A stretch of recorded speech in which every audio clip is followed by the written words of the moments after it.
Techland's Dying Light 2 Stay Human is out now and garnering a fair bit of attention, with a peak concurrent player count of 247,983 on Steam.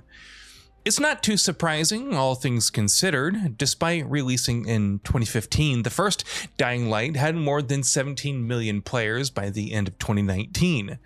The developer's long-term support contributed to the same, so the appeal of the sequel providing even more Dying Light content for hardcore players, that too with at least 5 years of support, is hard to resist. While Techland has already outlined some of the updates coming in the next few months, Dying Light 2's story does open up some interesting avenues for the game's future. Spoilers abound, so if you haven't finished the game, turn back now. By now, you know the setup. Protagonist Aiden Caldwell comes to Villador, aka the city, in order to search for his sister Mia. When both were children, they were subject to experiments by the mysterious Dr. Waltz. At the beginning, Aiden obtains a GRE electronic key from an informant and is warned that Villador will be in trouble if Waltz gets his hands on it. Being infected also doesn't help Aiden's cause as he ventures into the city for more answers.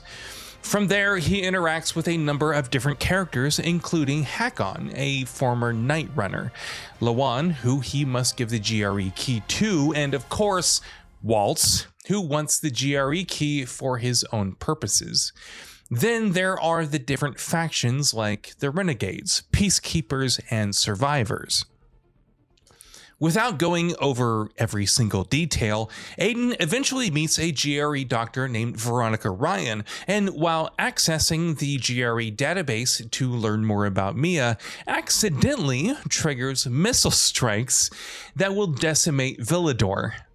Waltz gets the key and heads to X-13, a lab that was originally meant to be a shelter for the GRE, and also the place where Aiden was experimented on as a child.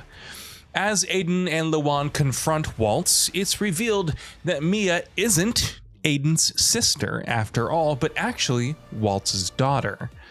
The experiments were a means to find a cure for her, and despite the countdown to the missile strikes, Waltz refuses to stop it, since Mia's cure could be compromised in the process. Cue a final showdown between Aiden and Waltz, ending in the latter's defeat. Lawan then comes up with a plan to destroy the missiles before they can even launch using explosives. X-13 will thus be destroyed. Aiden must make a choice though, save Lawan while Hakon saves Mia, evacuating X-13 and letting the missiles hit Villador, resulting in most of the population being killed. Or save Mia, while Hakon saves Lawan, thus resulting in X-13 being destroyed and the city being saved, though Mia dies shortly after due to being weakened. The faction most favored by Aiden then controls Villador. Regardless of your decision, however, Aiden will decide to leave the city and resume his journey while still being infected. Lawan can come with you if you make the right decisions, but it's fairly open-ended as to where the story goes next. Of course, there are still plenty of lingering questions. What happened to the cure for Mia? Was it lost in the destruction of X-13? Could there potentially be any remaining data or research that's stored outside of the city? How does life in Villador change going forward? While a sequel may release several years down the line, it's highly unlikely to continue Dying Light 2's story. After all, this title isn't a direct continuation of its predecessor's story, set 20 years later. It's possible to enjoy it even with basic knowledge of the setting and circumstances. Dying Light 2 will serve as a new platform for Techland to continually update and monetize for the coming years. That's how it worked for Dying Light 1, and there's no real reason it would deviate from this approach, especially after Techland promised such extensive post-launch support. This doesn't mean that Aiden and his story will be abandoned completely though. After all, even Dying Light had The Following, which saw Crane venturing out of his comfort zone into the wilderness to investigate a potential cure. With Dying Light 2 having not one, but 2 story DLC, there's the possibility of the same thing occurring here. For instance, Aiden could travel to a brand new location, albeit one that's smaller than Villador, and meet a whole new community. Maybe he'll encounter another survivor of the experiment who's grown up and now opposes him for whatever reason. He may learn about Waltz's potential cure for Mia and try to obtain it. It's even possible that Aiden could turn and end up like Crane, though this doesn't seem 100% likely since the following already went down that route. Perhaps Aiden will turn into something else entirely and thus provide brand new gameplay avenues. Regardless, due to the experiments, as seen when he killed Dr. Ryan in the base game, he will fully turn at some point. Who knows, maybe the stay human part is more of a teaser for things to come than a simple tagline for the base game. Another possible avenue that could be explored in the second story DLC is to have Lawan as a playable character.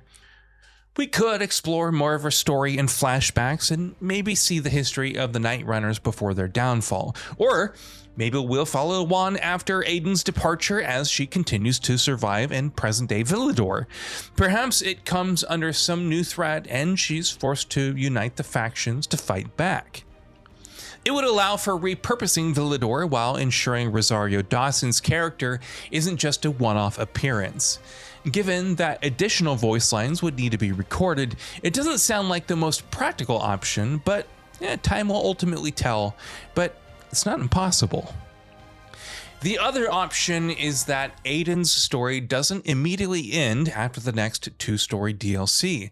Instead, Techland could look to release another major expansion like the following. Perhaps this is where Aiden gets his final send-off, while the previous story DLC are just new adventures and side stories. A happy ending does seem impossible at this point, but Techland has to offer something, anything, that could lead to a continuation. The world is already at rock bottom after all. It really is nowhere but up from here. Once again, though, the chances of Aiden's story continuing into the future seems unlikely. Dying Light 2 Stay Human is a curious game. Much of its plot and characters are fairly self-contained. You'll get the initial references to Crane, the GRE, and the original virus, while identifying a familiar face or two. But for all intents and purposes, it's a standalone story that builds off of the original mythos rather than directly continuing its plot.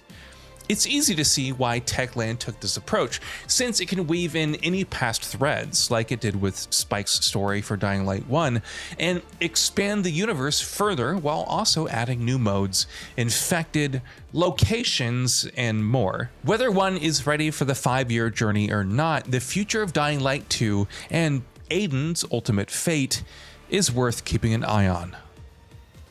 And that brings us to the end of this video. A quick request before we conclude: we upload new videos every single day, and if you like what we're doing, please consider subscribing. It really helps us out. Also, don't forget to enable all your notifications by clicking the bell icon so that you can receive daily video updates. Thanks for watching.